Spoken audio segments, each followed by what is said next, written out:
Hello everyone, welcome back to On This Tape. I hope you all are doing great.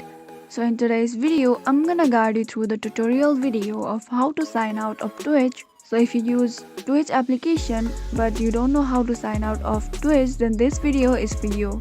I hope this video finds you. So in order to sign out of Twitch, first of all go ahead and tap on the Twitch application, and once you are inside the Twitch application, you will be appeared with this type of screen interface.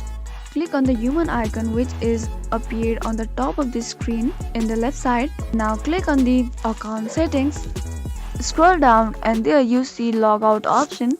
Click on it and again click on logout option, and here you have been successfully signed out of Twitch. This is how easily you can sign out of Twitch.